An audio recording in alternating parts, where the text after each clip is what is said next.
Assalamualaikum warahmatullahi taala wabarakatuh. Selamat sejahtera, selamat malam, salam reformasi, salam perjuangan saya ucapkan kepada tonton dan puan-puan yang menonton saya pada malam ini di YouTube, Facebook, di Twitter dan juga di TikTok. Terima kasih kerana saya ucapkan kerana terus bersama dengan saya pada malam ini. Alhamdulillah, buat sekian kalinya video saya sudah mencapai 1000 lebih video sekarang ini di YouTube. Kalau ikut Facebook saya dah 1000 lebih dah sebab saya start Facebook sejak 2019, tapi saya sejak start YouTube April 2020. Saya start di Facebook 2019, tapi sebab akaun lama saya dah kena hack, so akaun baru ni dia kurang daripada itulah, dia ada few hundred saja.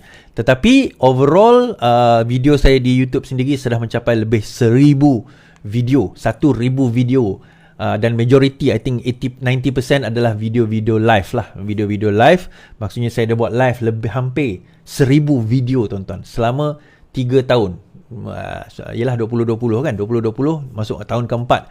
April ni adalah tahun keempat saya punya video dengan hampir 1000 video yang setelah saya buat live. Terima kasih juga kepada semua. Tolong share tuan-tuan, ada 22 share, tap love tuan-tuan. Tolong share di dalam grup WhatsApp anda, di dalam yang mana dekat Facebook. Tolong tekan like saja, tekan like, tekan love. Kalau tak nak share pun tolong tekan like, tekan love. Jangan takut, tak bayar, free kan. Free saja. Siapa yang bagi gift di YouTube, terima kasih saya ucapkan. Yang subscribe pun terima kasih saya ucapkan. Di TikTok tak dapat bagi gift, tak apa, maki dapat pahala saya. Tuan-tuan dapat dosa lah. Yang kawan saya janganlah maki pula kan. Semata-mata nak ni. Kalau ada baiknya, puji. Kalau ada yang tak eloknya, tegur. Tegur dengan cara baik. Dan itu yang cerita hari ni kita nak bawa. Ustaz Az-Zahir Idrus kata PMX sesat, bodoh, jahil dalam isu Ashabul Kahfi. Mari kita teliti siapa sebenarnya yang bodoh dan jahil sebenarnya. Dan kenapa saya daripada dulu saya tak berapa gemar dengan Ustaz, dengar ceramah Ustaz Az-Zahir Idrus ni. Kalau dalam mengambil ilmu lah, kalau setakat saya nak gelak-gelak, saya suka tengok dia punya live, dia punya ceramah dia. Tapi kalau saya nak ambil ilmu, saya ada ustaz lain yang saya lebih gemar nak bawa ambil ilmu. Bukan saya kata dia ni pandai, berbodoh daripada saya, tak. Ustaz Azhar Idrus pandai. Malam ni pun kita akan kritik beliau, bukan merendahkan ilmu dia. Dia ada ilmu dia yang saya tak ada. Saya mengakui perkara tersebut. Dia ada ilmu yang saya tak ada. Tetapi untuk saya nak anggap ilmu dia terlalu tinggi dalam bidang-bidang tersebut, saya rasa ada lagi yang lebih tinggi daripada beliau lah. Dan ada pendapat beliau yang kita boleh sanggah dan kita boleh bantah sebagainya. Dan itu adalah tradisi ilmu sebagai penganut agama Islam. Di mana dalam tradisi ilmu tidak ada masalah untuk kita bercanggah, menyanggah dan juga berbeza pendapat. So malam ni kita akan tengok perkara tersebut, terutama perkara yang menyentuh tentang Ashabul Kahfi. Terima kasih Samsuri Ahmad dari Singapura. Terima kasih orang Singapura di atas gift tersebut. Baik. Dan juga kita akan berbicara lagi tentang Dr. Sam sudah angkat sumpah ke angkat sampah. Kenapa? Kemudian kenapa pembangkang takut kena lipat debat secara bersemuka? Inflasi kadar perlahan 1.5%, isu roboh kuil MIC dan PKR bertikam lidah. Baik, kita terus to the point malam ni. Sebelum tu tadi saya tertarik dengan satu siri live. Ini adalah sesi perdebatan di Indonesia sekarang ni di kalangan 3 bakal calon presiden pemilu, calon wakil presiden pemilu 2024 dengan 94,000 watching. Saya tengok daripada dia 8,000 tadi, sekarang ni almost 100,000 menonton. Dan 3 wakil calon ini, presiden ini, mereka membawa pelbagai topik dan kena jawab secara spontan. Topik-topik yang dibawakan dia bukan dengan persediaan dan sebagainya. Menarik, dan perkara ini memang perkara yang biasa berlaku di Indonesia sebenarnya.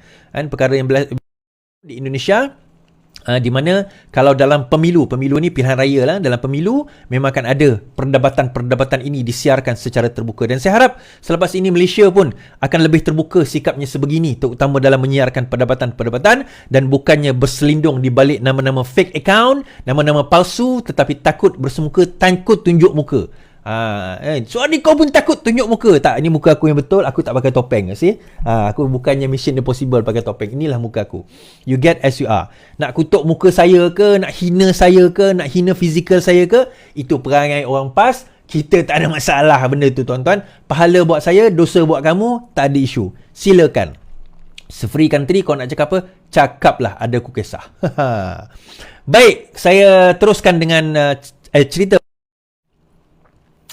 Restoran berputar Menara KL di arah kosong, tutup operasi. Allah, baru nak pergi.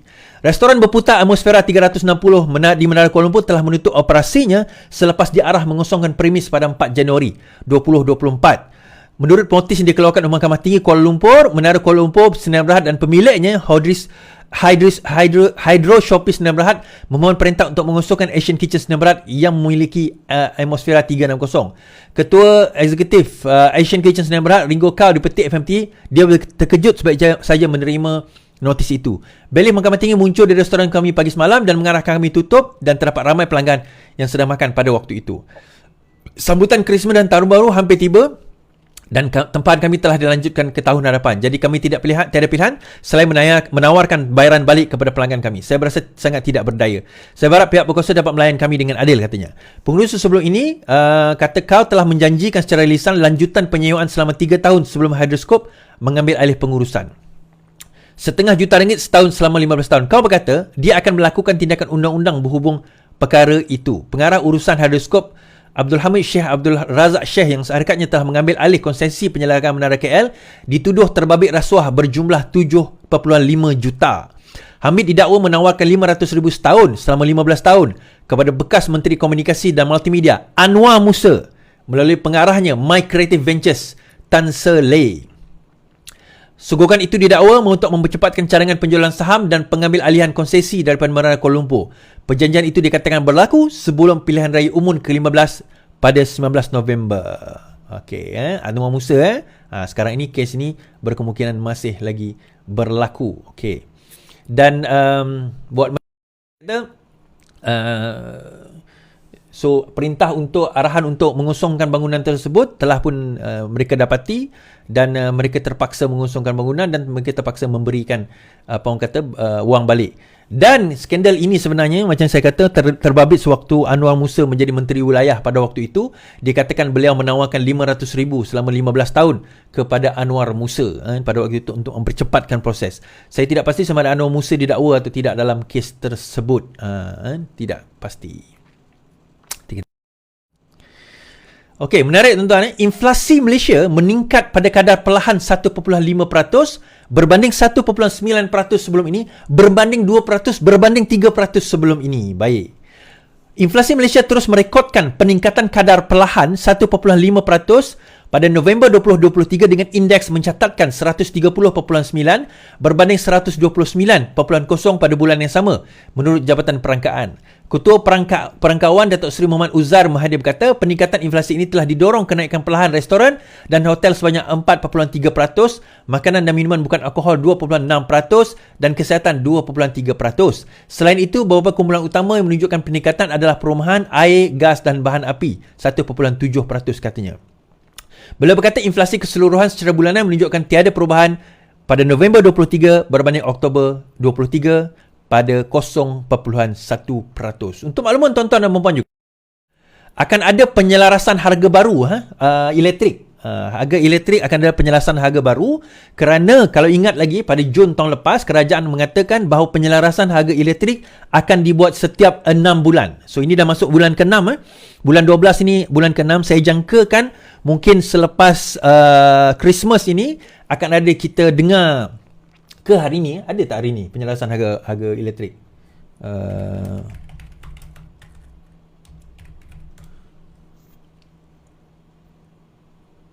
Tak ada hari ni kan? Hari ni tak ada kan? Okey, tak apa. Julai yang diumumkan adalah Julai lepas. So the next one adalah pada bulan Disember atau Januari ini untuk tempoh Januari sehingga Jun. So setiap 6 bulan sememangnya harga tarif elektrik akan dilihat dan dipantau semula kerana sekarang ini kerajaan menyasarkan untuk ada subsidi bersasar, terutama antara lainnya adalah berkenaan dengan elektrik. Dan untuk makluman tuan-tuan dan puan-puan, sekarang ini TNB Electricity tidak lagi berada di bawah Nik Nazmi, sekarang ini berada di bawah YB Fadilah, YB Petrajaya, tempat saya, yang juga adalah timbalan Perdana Menteri. Baik. Nah, menyentuh persoalan ini sebenarnya, kenapa dia kata meningkat perlahan? Ni ada orang tak faham kan? Kadar inflasi ni diambil daripada apa, Is? kadar inflasi ini secara umumnya melihat kepada apa yang dipanggil sebagai CPI, Consumer Price Index, indeks harga pengguna. So daripada tempoh 2010 kali terakhir indeks harga pengguna itu diletakkan sebagai bakul yang kalau indeksnya 100, sekarang ini daripada 2010 sehingga tahun 2023 kenaikan harga adalah sebanyak 30 mata. Kalau kita tengok tadi 130. So dia akan nilai kenaikan harga daripada satu ke satu, dan yang kita risaukan kenaikan harga yang terlalu cepat dalam kadar 4%, 5%. Kerana apa? Bila kadar perubahan itu terlalu cepat, bermakna harga barang berubah terlalu cepat. Sebab itu dia kata meningkat tetapi perlahan. Maksudnya peningkatan itu berlaku dalam kadar yang perlahan. Peningkatan itu ada. Now, apa akan jadi kalau sekiranya kadar inflasi itu menurun menjadi kosong atau negatif? Bila harga negatif, indeks harga pengguna bermakna dia telah makin kurang, bererti harga barang itu sudah mula menurun. Yang okeynya bila nanti dia pergi kepada harga yang okey, which is 120, 110. Yang teruk bila dah makin turun sehingga bawah daripada harga indeks pengguna pada tahun 2010. Yang itu nanti menunjukkan bahawa sebenarnya daripada segi pembelian, rakyat sudah kurang membeli. Itu salah satu indikatornya lah. So kalau kita belajar makroekonomi secara umumnya itu yang dapat kita lihat. Jadi kita nak kadar itu bertambah tetapi dalam kadar yang perlahan. Sebab apa? Dengan pertambahan itu kita nampak sebenarnya ada sebab. Kadang-kadang pertambahan itu drastik kerana pengguna terlalu pembelian ataupun demand itu terlalu banyak daripada supply. Itu ada satu kemungkinan. Tetapi ada juga kemungkinan bahawa sebenarnya harga kos kos asas ataupun kos tersebut telah meningkat naik dengan harga yang tidak sewajarnya disebab contoh peperangan, ada bencana alam, ada ribut taufan, ada banjir, ada kemarau dan sebagainya, menyebabkan supply kurang berbanding dengan demand. Ini bukan sebab permintaan itu lebih, tetapi kerana supply kurang. Ada juga berlaku di mana dalam keadaan bila perlahan ini juga belum tentu bermaksud baik, tetapi okey. Ini berkemungkinan juga rakyat mula menyimpan berbanding dengan berbeli. So sebab itu kita satu indikator saja tak cukup untuk kita nak mengatakan keadaan ekonomi kita baik atau buruk. So kita kena tengok secara keseluruhan. Kalau kita tengok kadar USD hari ini pun telah mengukuh pada kadar RM4.63 berbanding 1 USD. Dalam tempoh hari ini telah menurun. Kalau kita kata telah mengukuh berbanding USD, maksudnya RM naik, USD menurun dalam kadar yang baik. So indikator ini, inflasi kita mula perlahan, bermakna kalau dilihat daripada USD dan lihat daripada kadar inflasi, so our economy now getting better.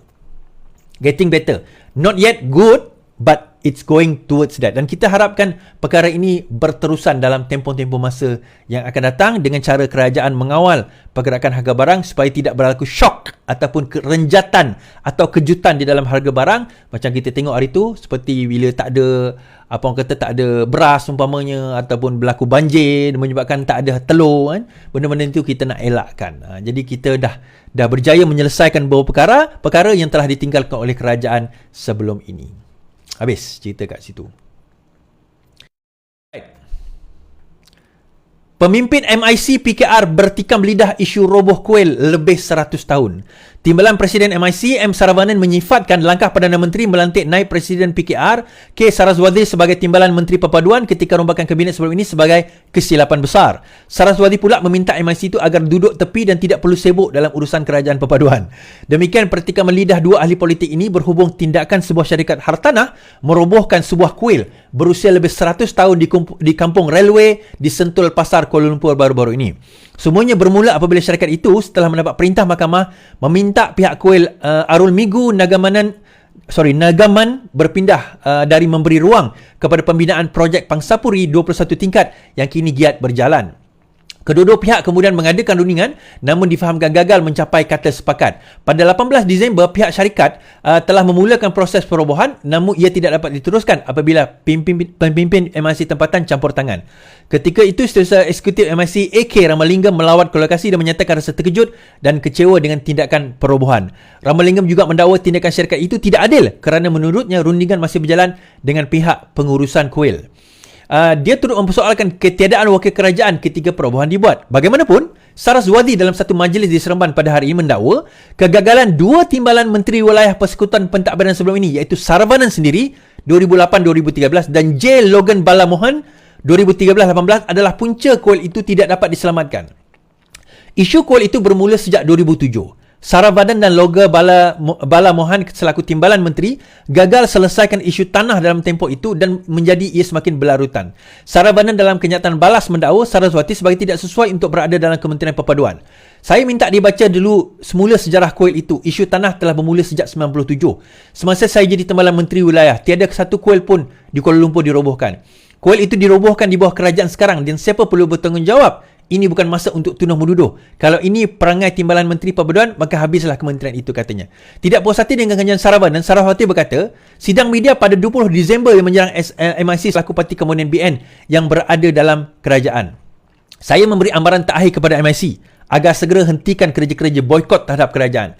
Saya minta mereka duduk tepi dan tidak perlu sibuk dengan urusan kerajaan hari ini, katanya. Saravanan pula membalas dengan berkata MIC setuju untuk bekerjasama dengan Anwar atas permintaan Presiden PKR itu sendiri. Semalam Saravanan dalam satu video berkata MIC bersetuju mengadakan Anwar setelah diminta oleh Anwar. Jika mereka fikir kami boikot, maka Anwar sendiri perlu beritahu, bukan Saraswati. Saraswati minta kami duduk tepi. Dia jadikan naib Presiden PKR dan timbalan menteri atas usaha orang lain, bukan menang dalam pilihan parti atau PRU, kata Saravanan. Perseteruan antara Saravanan dan Saraswati memang sudah diketahui. Ia bermula sejak krisis politik MIC yang menyaksikan pertemuan mendiang Sami Value ketika itu Presiden dengan timbalannya mendiang S. Subramaniam. Saravanan adalah penyokong kuat Sami Value, sementara Saraswati adalah penasihat undang-undang Jabatan Malaysia Nanban yang berpihak kepada Subramaniam ketika itu. Mereka bertembung pada PRU 15 di Parlimen Tapah. Saravanan menewaskan Saraswati dengan perbezaan 5,064 undi. Panjang. Ya, betul, Saraswati adalah bekas MIC sendiri dan beliau telah keluar menyertai Parti Keadilan dan telah dilantik menjadi naib presiden dan akhirnya dilantik menjadi senator dan timbalan menteri baru-baru ini dalam perpaduan. Isu mengenai kuil ini, tuan-tuan, memang dia isu yang lama sebenarnya dan mengenai tanah tersebut, pertikaian tersebut seperti yang disebut tadi sudah bermula sejak tahun 97 tadi. Mahkamah telah menentukan dan keputusan itu telah didapati sebelum ini lagi. Now, saya tak nak dwell into the detail of the matters, kan. Mahkamah telah menentukan, perintah tu telah dikeluarkan sebelum itu, cuma berlaku rundingan. So, bagaimana dan saya tidak mahu menyentuh daripada segi aspek agama dan sebagainya, kepercayaan, itu masing-masing punya kepercayaan. Tetapi, undang-undangnya ada di situ dan kerajaan sekarang bagi saya MIC tak adil untuk menyalahkan kerajaan sekarang kerana itu keputusan mahkamah, bukan keputusan kerajaan. So, bila kita minta kerajaan campur tangan, seolah-olah kita kata kerajaan kena campur tangan keputusan mahkamah. Adakah kita nak kerajaan campur tangan ke tak nak campur tangan dengan keputusan mahkamah? That is the question. Itu soalan dia. Jadi benda ini yang patut MIC kena pertimbangkan terlebih dahulu dan macam kata Saraswati lah. Bukan sebab dia orang PKR saya bela dia. Sewaktu dia jadi timbalan menteri sebelum ini, pada tahun 2008, apa yang tidak dilakukan terhadap isu kuil tersebut? Kerana pertikaian tentang isu kuil tersebut bukan baru berlaku semalam. Dia berlaku dah sekian lama, tuan-tuan. Dah puluhan tahun dah perkara ini berlaku dan nampak gayanya sewaktu dia menjadi timbalan menteri pada zaman Barisan Nasional Memerintah, seolah-olah tidak ada apa yang dilakukan. Seolah-olah. Well, leave it to that. Dan itu saya baca berita saja. Jangan marah saya. Okey. Semalam saya bacakan kisah bangunan Daim yang telah disita oleh SPRM. Baik. Sita Menara Ilham, biar SPRM siasat orang besar tidak dilindungi. PM.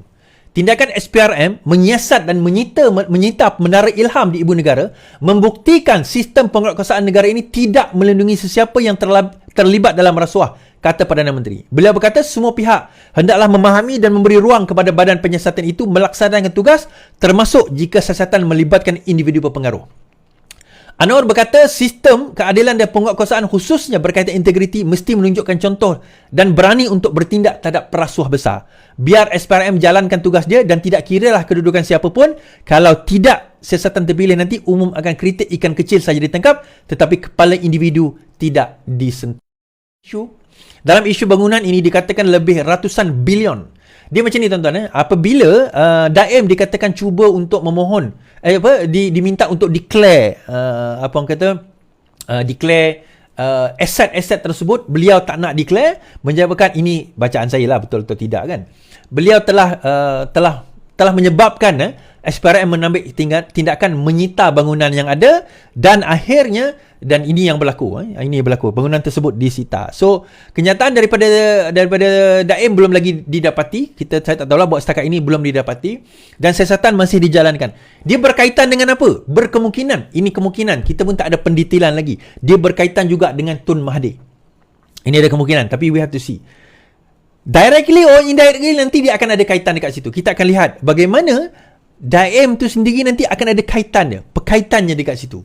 Tetapi detail saya tak akan dual lagi buat masa ini, sehinggalah ada butiran-butiran khas yang akan dibentangkan atau di made public by SPRM, kerana masih lagi dalam siasatan. Baik, habis kat situ. Terbaru tuan-tuan. Kisah PN dah angkat sumpah sampah. Semalam di dalam Telegram dan juga di dalam Twitter Papa Gomo dinyatakan Tun Mahathir akan ambil alih kerajaan. Hari Jumaat kerajaan akan berubah. Allahu Akbar. Takbir. Kerajaan akan berubah. Dr. Sam akan menjadi Perdana Menteri. Ya, hari ini. Dia kata semalam, esok Anwar akan tumbang. GPS dan JRS telah mengatakan sokongan terhadap kerajaan PN dan akan membentuk kerajaan Perikatan Nasional yang baru, dan disebutkan nama Dr. Sam bakal menjadi Perdana Menteri. Alhamdulillah, takbir. Baik, saya daripada masa depan dah tukar kerajaan belum? Dah tukar kerajaan ke belum? Belum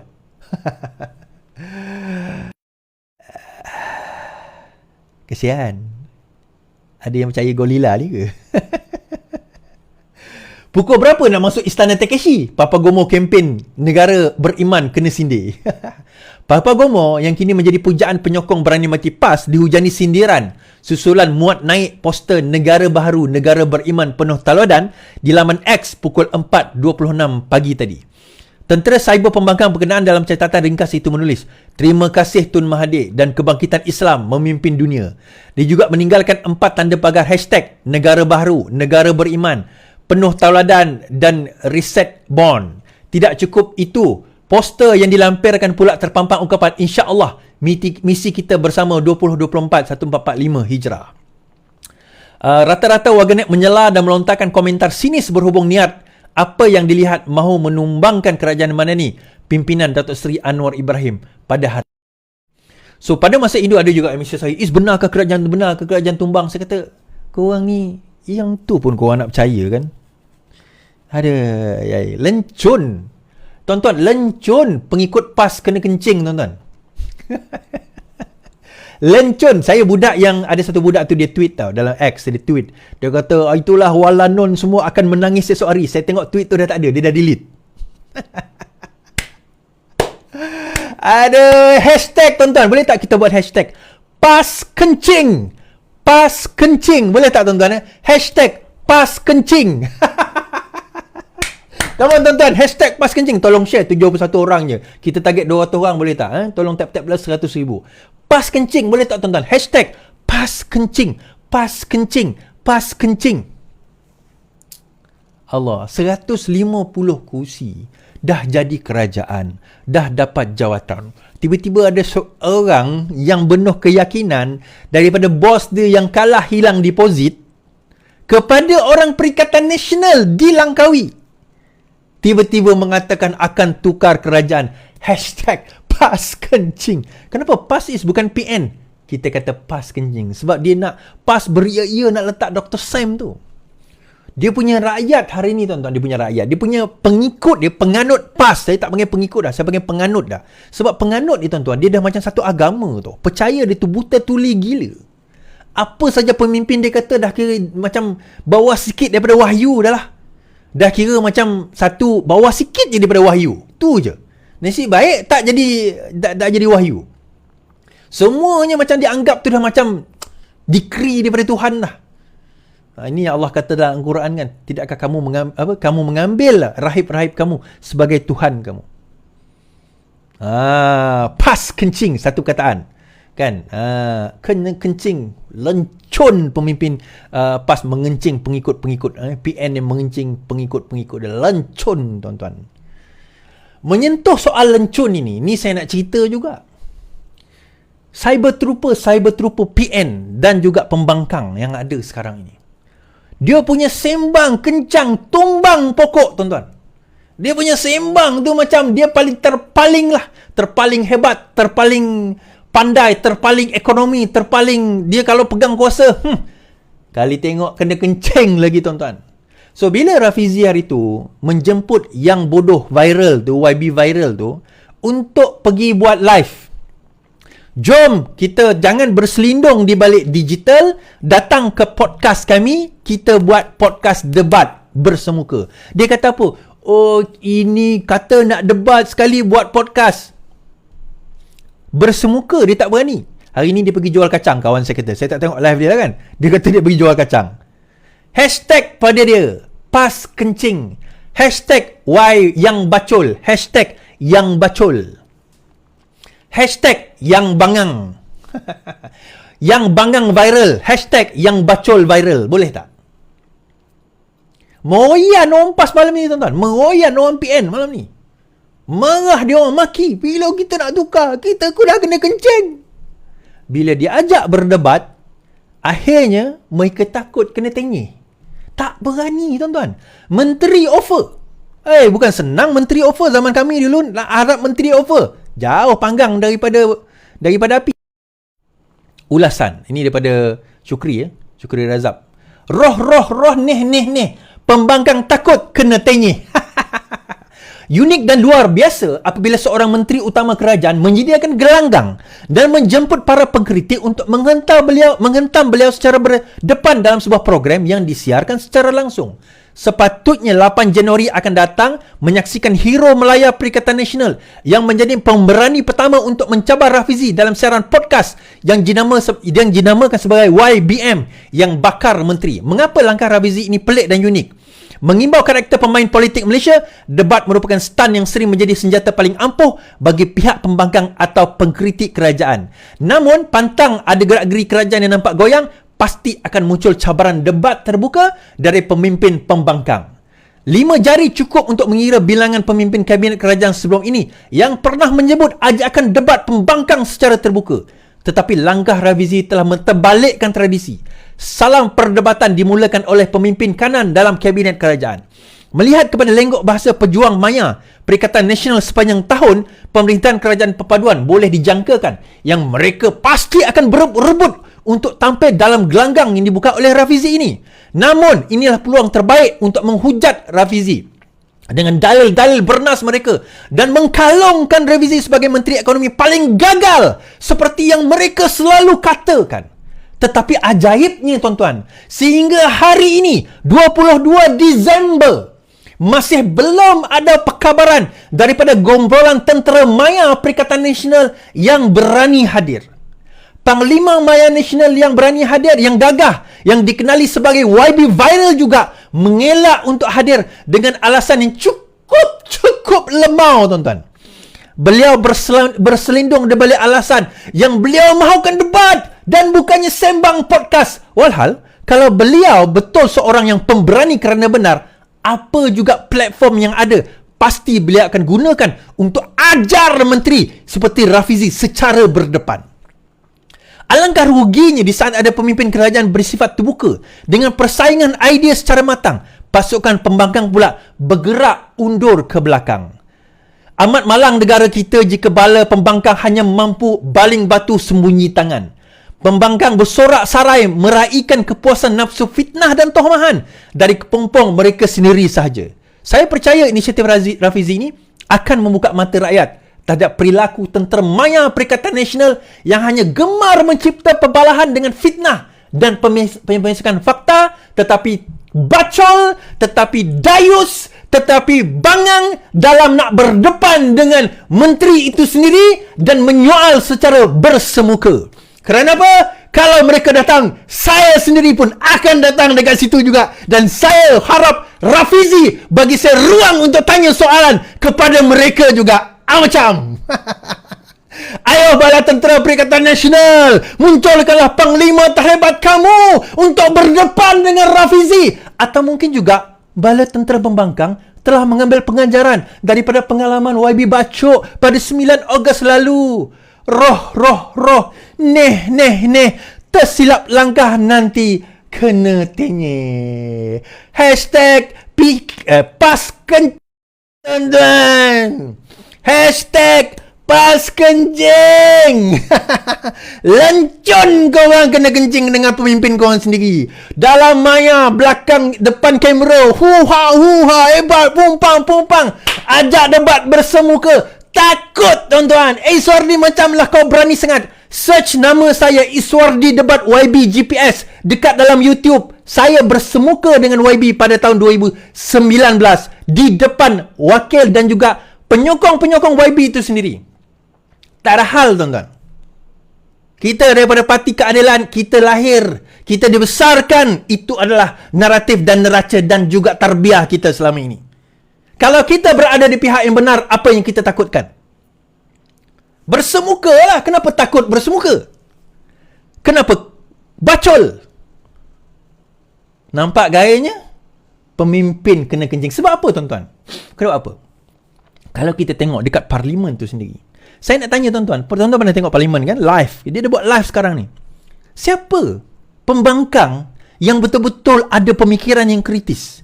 Dulu kita ingat tak ada Rafizi, ada Anwar Ibrahim. Pada masa itu ada Tony Phua. Kita ada seperti Lim Kit Siang. Kita ada Lim Guan Eng. Kita ada juga seperti Arwah Salahuddin pada waktu itu. Mujahid Yusof Rawa. Kita ada pembangkang-pembangkang. Even zaman PAS dulu pun, kita ada pembangkang yang kuat yang sekarang ini berada dalam amanah. Tapi sekarang di manakah suara-suara pembangkang yang efisien? Ada yang tulis tadi kerajaan gagal. Saya kata gagal ke kerajaan? Atau pembangkang yang gagal? Kita tak nampak kat mana yang hebatnya pembangkang ni tuan-tuan. To be honest, kita tak nampak. Yang fitnah tu ramai. Yang memfitnah tu ramai. Kita tengok Cikgu Bat, Ketua Penerangan Bersatu. Apa dia buat pada Nin Azim semalam? Fitnah. Saya tengok bukanlah tengok dokumen, saya tengok butiran. Saya kata macam mana dia boleh kata macam ni? Saya baca ada salah seorang yang komen dalam live saya semalam. Dia kata, kita kontraktor. Dia ni kontraktor, dia kata, itu biasa. Kenapa itu biasa kita? Biasanya kita dah sign sebab kita nak lock harga orang kata konsultan. Sebab itu kita sign dengan konsultan. Sebab tak nak nanti kita dah dapat konsultan bagi harga lain. Kenapa? Sebab bila kita lock harga, kita sign agreement, harga itu kita hantar pada tender. Kita tak nak nanti datang pada kita, dia minta benda lain. Itu sebab kenapa kita sign awal. Subject tu kepada apa? Kepada persetujuan atau SST, surat setuju terima. Itu normal. Tetapi Cikgu Bat, dia bukan reti semua ni. Dia tak reti. Bukan tak reti. Dia fitnah je, itu yang penting. Dia fitnah, itu yang penting. Membawa saya kepada poin saya yang utama hari ini. Kenyataan Ustaz Azhar Idrus mengenai ucapan Datuk Seri Anwar Ibrahim tentang satu kisah Ashabul Kahfi. Okey, bagi orang Islam, siapa yang orang Islam, dia familiar dengan cerita Ashabul Kahfi. Kan? Cerita Ashabul Kahfi daripada surah Al-Kahfi, surah gua. Ashabul Kahfi ni adalah pemuda di dalam gua yang tidur di dalam gua. Nah, dalam tradisi Kristian dipanggil the seven sleepers. Atau 7 orang yang tertidur. Cuma dalam tradisi Islam tidak dinyatakan dalam Quran tu berapa orang. Berbeza pendapat ulama. Ada yang kata 3, ada yang kata 7, ada yang kata 5, ada yang kata 8. Tak apalah, itu perbincangan lain. Tetapi poinnya ada cerita. Now, kita dengar. Hari ini saya ulas. Saya nak tuan-tuan dengar apa yang saya utarakan ini. Saya bukan kata saya orang paling berilmu. Itu yang pertama. Saya bukan kata saya orang paling berilmu. Tetapi saya juga tidak jahil dalam perkara ini. Saya bukan kata saya paling pandai, tetapi saya juga tidak jahil dalam isu ini. Saya juga tidak jahil dalam comparative religion, dalam usuluddin. Saya ada sedikit ilmu dalam perkara-perkara ini. Okey. Saya juga yang kedua, saya bukan merendahkan Ustaz Azhar Idrus. Saya masih panggil beliau sebagai ustaz. Cuma dalam isu ini, bagi saya, beliau sangat tersalah. Dan adab dia dalam ilmu sangat tersalah bagi saya. Ego dia sebagai seorang ahli politik telah melebihi dirinya sebagai seorang ilmuwan. Dia sepatutnya mendahulukan ilmu dia daripada sikap dia sebagai ahli politik. Kita akan tengok sebentar lagi. Now, dan saya akan buat pembetulan sedikit dengan apa yang disebut oleh Datuk Seri Anwar Ibrahim tentang isu ini. Pendakwah jangan ulas ikut sentimen politik Anwar. Perdana Menteri Datuk Seri Anwar Ibrahim menggesa semua pendakwah supaya tidak terburu-buru dari mengikut sentimen politik dalam mengupas satu isu. Anwar berkata perkara itu sepatutnya tidak sepatutnya berlaku apabila kenyataan berkaitan surah Al-Kahfi dan 7 pemuda Ashabul Kahfi yang disentuh beliau semasa perhimpunan bulanan Jabatan Perdana Menteri minggu lepas telah disalaharti oleh seorang pendakwah. Bila ditanya kepada seorang ustaz di Terengganu, dia kupas tanpa mendengar konteks. Terus dia kata pemimpin besar ni jahil, keliru dan menyesatkan dan mengatakan orang ini sebagai Kristian. Baca dan dengar konteksnya. Dan kita sebagai seorang pendakwah jangan terburu-buru ikut sentimen politik. Ini masalahnya. Kalau ikut sentimen politik betul tidak mengapa. Tetapi dari segi semangat agama. Pertama, semak dulu kenyataan itu benar atau tidak. Kedua, kalau tidak benar boleh tegur saya. Saya boleh betulkan katanya. Baik. Saya akan tegur Datuk Seri Anwar Ibrahim. Tapi sebelum itu, apa kata kita dengar kenyataan beliau di dalam perkara ini?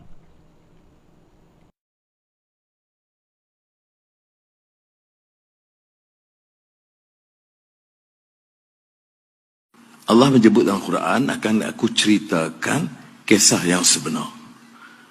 Yang surah Kahfi ini menarik kerana dia ada banyak persamaan dengan Bible. The Cave. Nanti bila saya sebut macam ni, kita Anwar telah samakan Quran dengan Bible. Oh, pula jawab. Ini sebab saya kata pemikiran yang terlampau, dia tak dengar konteks. Dia ambil itu. Tengok, Anwar samakan semua agama.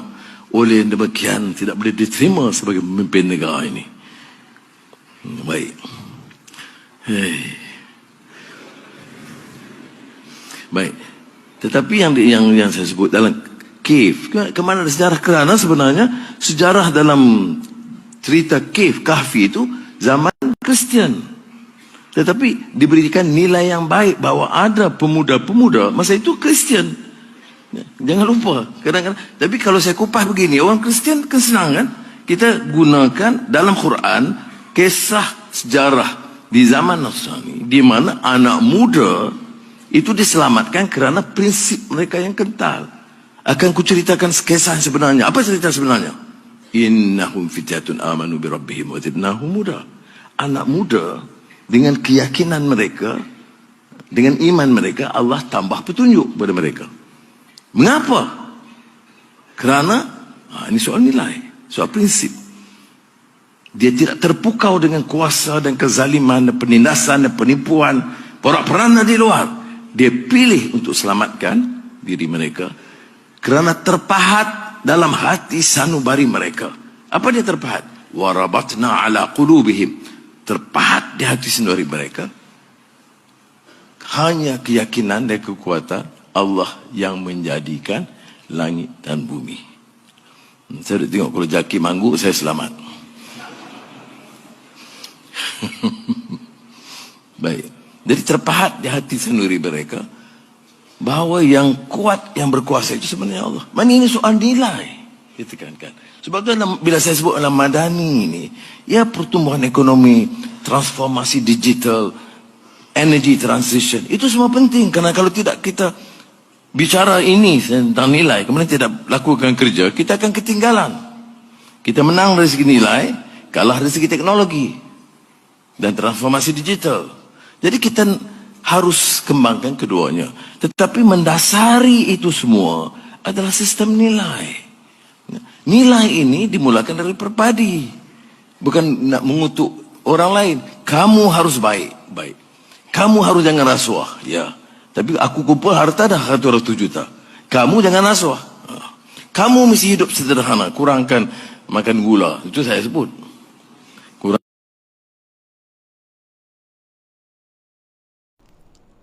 Okay.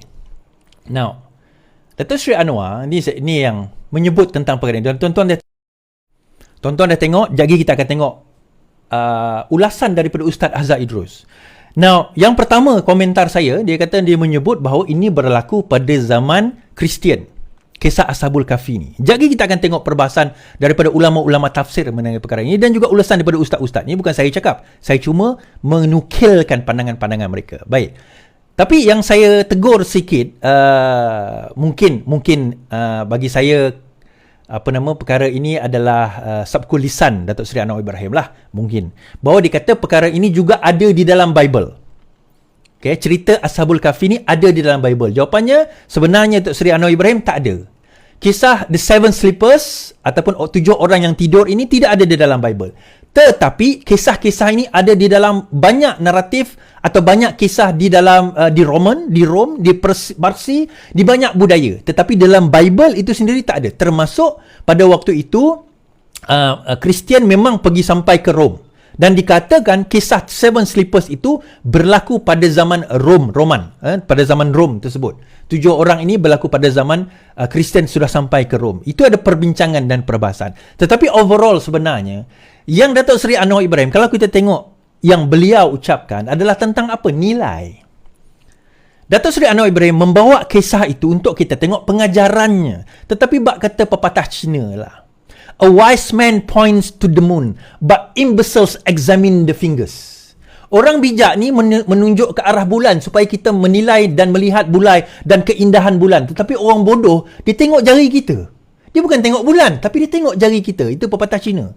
A wise man points to the moon, but imbeciles examines the finger.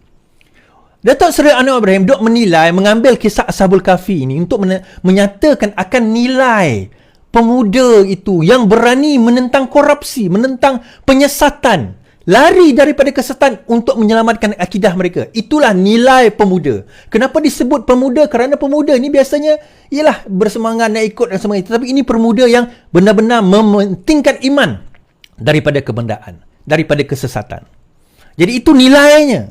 Sebab itu dia Datuk Seri Anwar Ibrahim kata ujung tadi, walaupun kita hebat daripada segi teknologi, kekayaan dan sebagainya, tetapi dasar kepada kekayaan kita itu mestilah nilai, keimanan. Nilai kalau orang Islam keimanannya, tapi kalau kita sebagai manusia nilai kita, virtues, values kita. Tetapi mereka bukan lihat yang itu. Dia tengok Datuk Seri Anwar Ibrahim ini telah melakukan kesesatan, jahil, bodoh, kerana sebut Ashabul Kahfi itu sebagai orang Kristian pada zaman Kristian. Dia kata. Kita dengar ulasan Ustaz Azhar Idrus.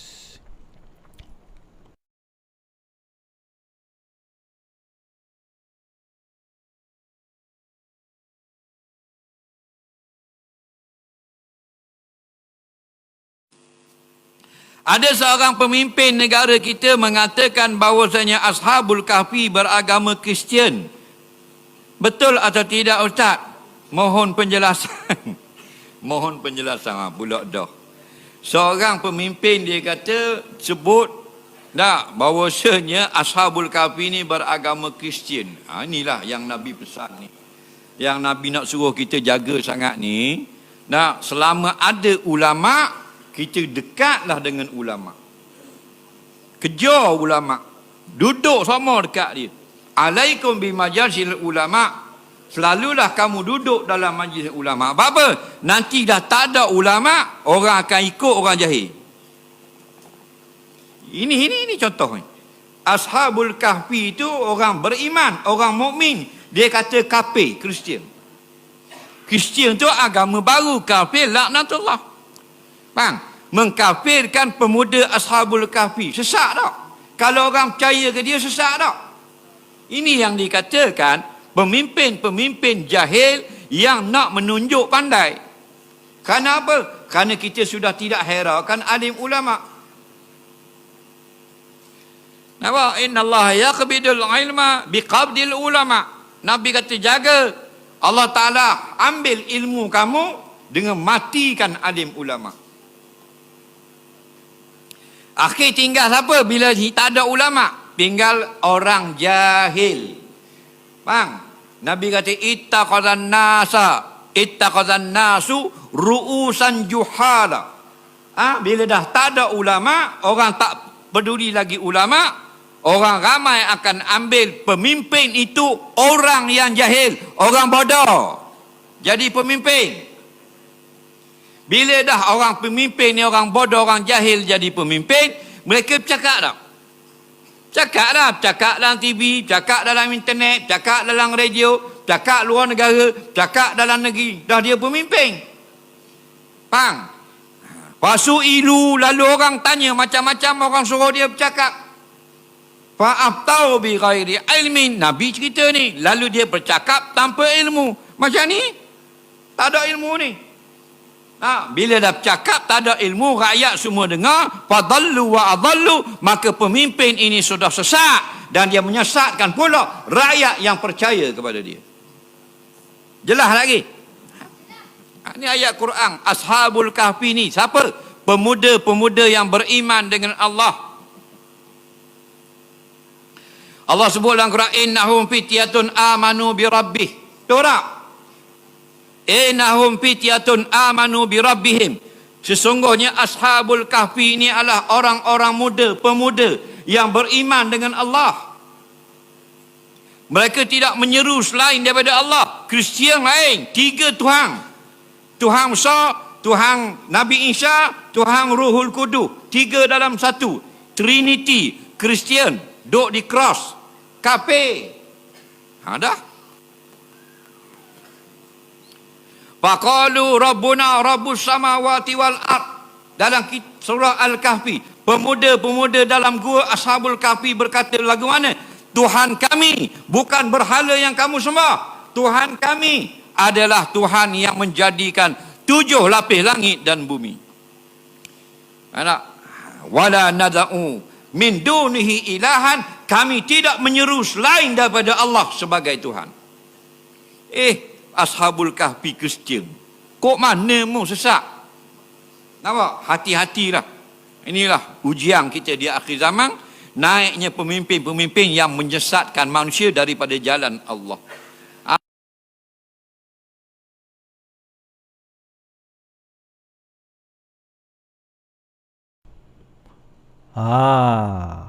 Naiknya pemimpin dari kalangan manusia yang menyesatkan jalan Allah. Bodoh, jahil, menyesatkan lagi. Tuan-tuan, tak alang-alang. Baik tuan-tuan, dia isu, saya kata tadi, Datuk Seri Anwar Ibrahim bercerita soal kisah pengajaran dalam surah Ashabul Kahfi tu. Dalam kisah Ashabul Kahfi ni, dalam surah Al-Kahfi ni, kisah Ashabul Kahfi ni, dia pengajaran. Ada pengajaran dia untuk pegawai-pegawai kerajaan pada waktu itu. Dia ada pengajaran, dia ambil pengajaran. Cuma dia ada satu perkara yang dia sebut. Now, dia ada perbincangan di dalam Al-Quran sebenarnya, untuk makluman tuan-tuan, tidak ada perincian siapakah Ashabul Kahfi ni di dalam Al-Quran. Disebutkan cuma Ashabul Kahfi. Malah jumlah mereka, adakah mereka 3 orang, 5 orang, 7 orang, 8 orang, pun ada ulama berselisih pendapat sebab itu bukan utama. Kisah itu bukan utama. Yang itu dibincangkan dalam tafsir, itu bincangkan dalam hadis. Hadis pun rasanya tak ada yang pendetailan. Tetapi ada kisah-kisah dan cerita-cerita, termasuk kisah Israiliyat dan juga sejarawan-sejarawan yang meninjau dan mengkaji. Tapi itu semua adalah pendapat-pendapat manusia. Siapa mereka? Ini sebenarnya adalah kisah Al-Quran. Iaitu Al-Quran ni dia tidak mementingkan detail. Detail ni kita kena kaji. Bukan tak penting langsung. Maksudnya detail tu kita kaji kemudian. Tetapi Al-Quran mementingkan pengajaran. Al-Quran bila menceritakan satu kisah, dia ada pelajaran yang dia nak bagi pada kita. Kita kena ambil pelajaran itu. Bukan kita dok bincang detailnya. Ya, kalau ilmuwan tak apa, nak bincang detail buat tesis, buat PhD. Tapi dok debat yang debat detail ni tak habis tuan-tuan. Ni banyak akhirnya ulama' gaduh-gaduh bab detail. Tapi yang tunjang dia tu, pengajaran dia tu tak diambil. Apa sebenarnya kisah dia? Itu yang sebenarnya kita nak tengok. Baik, soalan dia adalah, bila mana kisah Ashabul Kahfi ni berlaku? Ni kita belajar sikit tafsir tuan-tuan. Dia ada 2 pendapat ulama. Ada yang mengatakan dia berlaku selepas turunnya Nabi Isa. Bermakna mereka adalah pengikut ajaran Nabi Isa.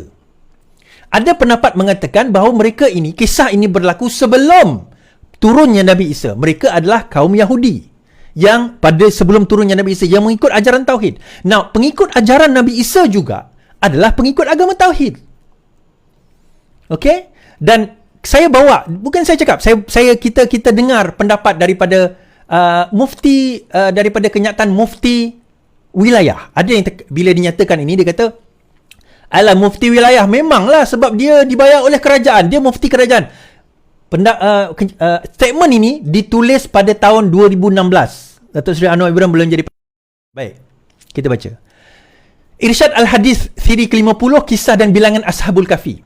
Apakah status kisah dan berapakah bilangan Ashabul Kahfi? Alhamdulillah, segala pujian bagi Allah. Kisah Ashabul Kahfi adalah sebuah kisah yang masyhur dan syarat dengan pengajaran. Dan dalam surah Yusuf ini, sesungguhnya pada kisah mereka itu mengandungi pelajaran yang mendatangkan iktibar bagi orang-orang yang punya akal. Itu saya kata, kita tengok ini pengajaran dia, bukan pendetilan, tapi tak apalah. Okey, now saya tak baca ni. Sumber dan sumber kisah ini, status dan sumber kisah ini. Kisah ini adalah sahih kerana disebut dalam Al-Quran, iaitu dalam surah Al-Kahfi, yang mana Al-Quran adalah mutawatir. Walau bagaimanapun, di dalam Al-Quran tidak dicatatkan secara terperinci kerana Al-Quran lebih mengutamakan pelajaran daripada kisah. Okay? Lebih mengutamakan pelajaran daripada kisah. Selain itu, di dalam Musnaf Abdul Razak ada disebut kisah Ashabul Kahfi pada jilid kelima halaman 423. Siapa Abdul Razak ni, tuan-tuan? Beliau adalah tok guru kepada Imam Bukhari. Okey? Siapa tak kenal Abdul Razak, dalam Musnaf beliau, Abdul Razak ni adalah tok guru kepada Imam Bukhari. Salah seorang je lah. Imam Ibn Kathir menceritakan secara ringkas akan kisah Ashabul Kahfi ini di dalam kitabnya. Kisah ini menunjukkan bahawa ia berlaku pada zaman awal seperti mana disebut oleh sebahagian ahli tafsir, bahawa ia berlaku selepas daripada Al-Masih.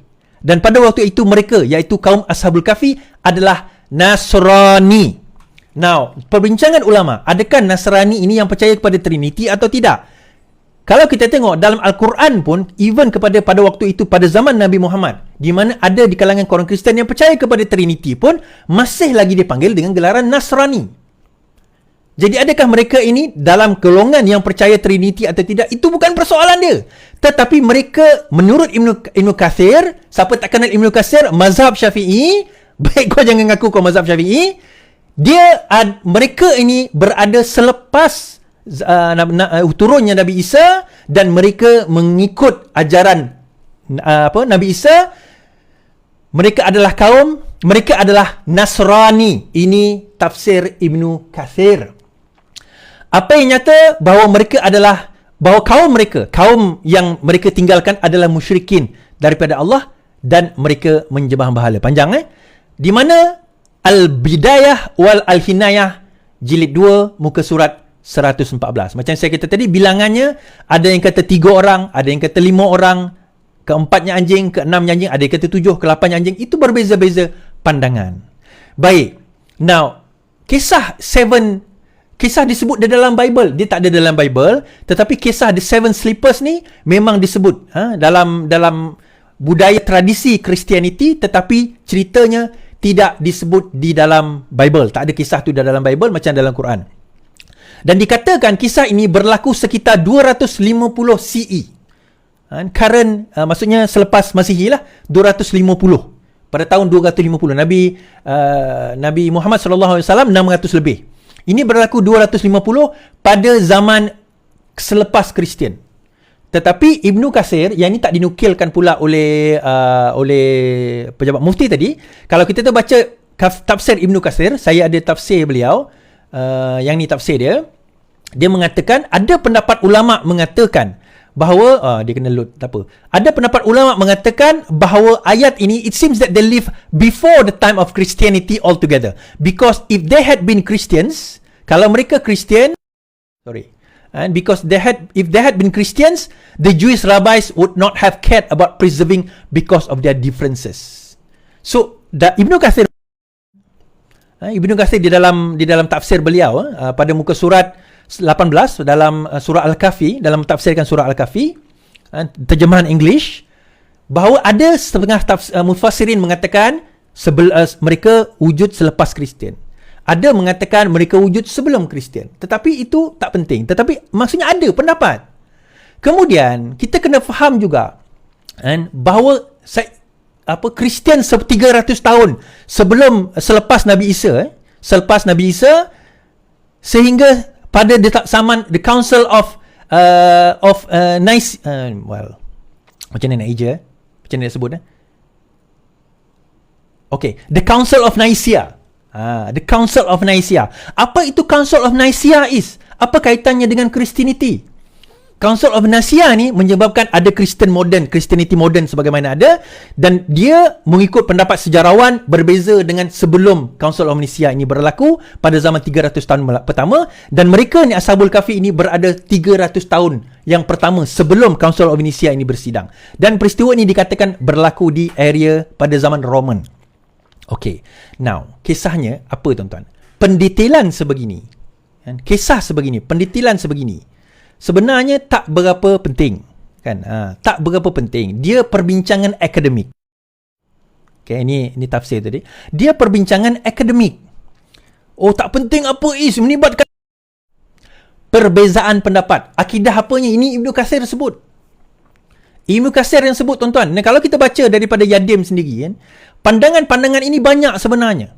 Kan? Pandangan itu banyak. Ulama berbeza pendapat. Kenyataan daripada Yadim sendiri telah dikeluarkan hari ini bahawa terdapat perbezaan pendapat. Nah, perbezaan pandangan itu dan sebagainya itu tidaklah menyesatkan, mengkafirkan, membodohkan seseorang. Bagi saya sengaja saya bawa kenyataan Ustaz Azhar Idrus itu secara penuh 4 minit, dan itu diletakkan di dalam page, di dalam YouTube Ustaz Azhar Idrus, bermakna tak ada potongan yang memang fitnah, tak ada. Itu dia sendiri yang letak. Tuan-tuan, kalau Ustaz Azhar Idrus ni seorang yang adil dengan ilmu, apa yang patut beliau lakukan? Dia kupas mengikut ilmu. Ilmunya sebegini. Anwar sebut ini. Tafsir Ibnu Katsir kata sebegini. Tafsir Maududi kata sebegini. Tafsir Hamka kata sebegini. Ulama ini kata begini. Ulama ini kata begini. Dan akhirnya kesimpulan, ada dua pandangan. Ada yang kata sebelum Kristian, ada yang kata selepas Kristian. Pada pandangan saya dan hasil penelitian saya, X, Y dan Z kesimpulannya. Itu orang yang bercakap dasarnya ilmu. Bukan dia buka-buka mulutnya sesat, bodoh, kafir. Sebab itu saya kata saya jarang ambil ilmu daripada Ustaz Azhar Idrus. Tanpa nak merendahkan beliau. Kalau saya nak ambil ilmu, saya ambil ilmu daripada ustaz lain. Tuan-tuan. Nak ambil ilmu antaranya adalah, ini kenyataan daripada Yadim. Yadim memandang serius. Dia kata, ada satu ni, dia juga Yadim juga menyentuh kenyataan daripada Ibnu Katsir. Ibnu Ashur dalam taksir juga menyebut kecenderungan bahawa peristiwa itu berlaku sebelum ajaran Al-Masih. Itu saya kata. Ibnu Katsir dalam Al-Bidayah wa Hinayah menukilkan pandangan ahli tafsir bahawa 7 pemuda itu wujud selepas kedatangan Nabi Isa. Wahab bin Munabil, mereka telah sekumpulan pemuda dari Rom yang masuk ke gua sebelum kelahiran Nabi Isa. So, di sini Yadim mengambil pandangannya. Dia meletakkan pandangan berbeza. Ada yang kata sebelum, ada yang kata selepas. So, ini orang berilmu mengemukakan pandangan. Ini kaedah yang sepatutnya yang kita lakukan. Bukan kita membodohkan umat. Bukan kita menyesatkan orang. Bukan kita mengkafirkan orang. Itu bukan tugas ilmuwan, tuan-tuan. Itu bukan tugas pendakwah. Tugas pendakwah, kalau benda itu tidak benar, nyatakan kebenarannya berdasarkan fakta-fakta dan bukti-bukti. Ini pandangan. Assalamualaikum warahmatullahi taala wabarakatuh. Saya ingin memberikan sedikit perkongsian ataupun penjelasan tentang satu isu yang hangat diperbincangkan di media sosial hari ini, di TikTok, di Facebook dan sebagainya. Ia adalah merujuk kepada satu statement yang telah dikeluarkan ataupun yang telah disebutkan oleh Yang Amat Berhormat Perdana Menteri Malaysia, yang Datuk Seri Anwar Ibrahim, ketika dalam satu perhimpunan bersama dengan agensi kerajaan. Beliau menyebutkan bahawa pemuda Ashabul Kahfi ini adalah hidup pada zaman Kristian dan mereka ini adalah beragama Kristian. Jadi ada pihak yang memberikan komentar lalu dinisbahkan apa yang disebutkan oleh Yang Amat Berhormat Perdana Menteri ini adalah mengatakan bahawa pemuda Ashabul Kahfi dikatakan sebagai mereka ini kufur, mereka ini agama Kristian yang kafir dan sebagainya. Maka kalau kita lihat dan kita teliti apa yang disebutkan oleh Yang Amat Berhormat Perdana Menteri, beliau ketika menyebutkan tentang kisah Ashabul Kahfi, beliau dahului dengan membaca ayatul Quran daripada suratul Ashabul Kahfi, innahum fityatun amanu birabbihim mereka ini adalah pemuda yang beriman dengan Tuhan mereka. Jadi ayat itu sudah jelas menunjukkan bahawa kisah Ashabul Kahfi yang hendak dinyatakan oleh beliau adalah dengan maksud Ashabul Kahfi yang beriman kepada Allah. Jadi tak mungkin akan disebutkan di situ lalu dikatakan beliau menyebutkan Ashabul Kahfi itu sebagai mereka yang kufur dan sebagainya. Adapun penisbahan Ashabul Kahfi ini sebagai beragama Kristian, ini satu perbincangan yang ada disebutkan oleh para ulama walaupun ianya khilaf. Al-Imam Ibn Katsir dalam tafsir Ibn Katsir ketika menafsirkan surat Ashabul Kahfi ataupun kisah ini, ada mengatakan, ada pendapat yang mengatakan bahawa Ashabul Kahfi ala dinin Nasraniyah atau ala din Isa bin Maryam. Ashabul Kahfi ini mereka beragama dengan agama Nabi Isa ataupun agama Masihi. Ada juga pendapat mengatakan Ashabul Kahfi ini muncul sebelum lagi daripada zamannya Nabi Isa. Jadi ini adalah satu perkara yang ada disebutkan oleh para ulama dan yang dimaksudkan oleh Yang Amat Berhormat Perdana Menteri apabila beliau menyebutkan Ashabul Kahfi itu adalah beragama Kristian adalah merujuk kepada agama Kristian versi Nabi Isa alaihi salam yang mengajak beriman kepada Allah. Bukan Ashabul Kahfi yang mengajarkan Trinity, yang mengajarkan kekufuran, kerana beliau telah menyatakan ayat innahum fityatun amanu bi rabbihim, tak mungkin akan dinisbahkan Ashabul Kahfi kepada orang yang kufur. Okey. So ada perbincangan, ada perbezaan pendapat, ada khilaf ulama dalam pendetailan. Tak kisahlah, itu pandangan. Dan kalau kita nak kritik tuan-tuan, kritik pandangannya. Bukan kritik keimanannya. Ini masalah kita dengan adab kepada ilmu, tradisi ilmu. Dan inilah pembodohan umat manusia, umat Islam. Inilah cara pembodohan umat Islam. Macam baru-baru ini kan, ada seorang dalam grup kata, Suardi ni ada profesor ni, dia sebut bahawa Pekidah ni lahir ada salah silahnya daripada Khalifah Uthmaniyah dan ada dia punya salu-galuh. Ni kita kena tangkap profesor ni. Saya kata, kenapa kita kena tangkap? Ilmu, hujah kita balas dengan hujah. Kita tak setuju dengan pandangan dia, kita datanglah dengan hujah yang lebih baik. Tapi kita jangan gunakan kekerasan, kita jangan gunakan pembodohan, kita jangan guna sesat menyesatkan dengan orang yang kita tidak bersetuju pandangan dia. Inilah yang Allah ajar kita sebagai umat Islam. Iqra' bismi rabbikal ladzi khalaq. Bacalah dengan nama Tuhanmu yang menciptakan. Iqra', baca. Baca ni apa tuan-tuan? Bila kita membaca, tak mustahil kita membaca, otak kita tak bergerak dan berfikir. Bila kita membaca sesuatu, otak kita akan sekurang-kurangnya capture the words, capture the meaning, interpret. Di situ proses berfikir bermula. Untuk kita mula berfikir, kita kena membaca. Tetapi bab kata Dato' Yusof Al-Qaradawi, antara kelemahan umat Islam sekarang ini ialah malas berfikir dan malas membaca. Itu yang kita jadi ramai yang jadi dengar je ustaz kata, oh betul lah ustaz, wacaya sama lu, hashtag pas kencing, lepas tu jadi pentaksub, kondonnya membawa panji Islam tapi benda asas pun engkau ke laut. Okay tuan-tuan, habis kat situ.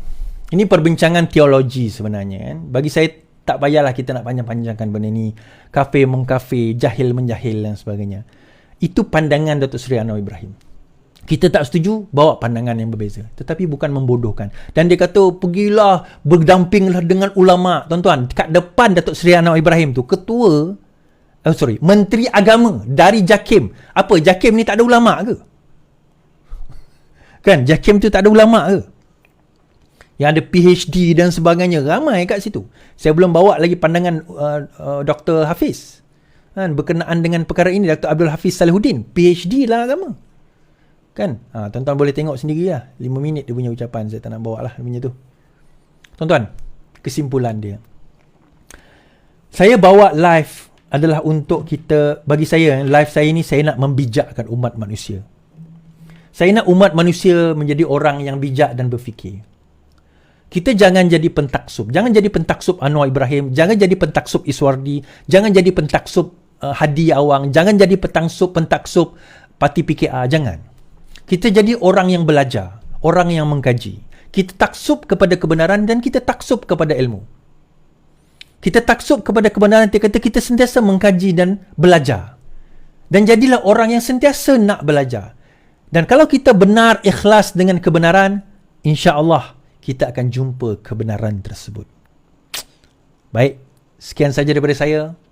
Selamat malam. Selamat beristirahat. Saya mohon maaf kalau ada yang tersinggung. Kita jumpa lagi. Yang penting, lawan tetap lawan.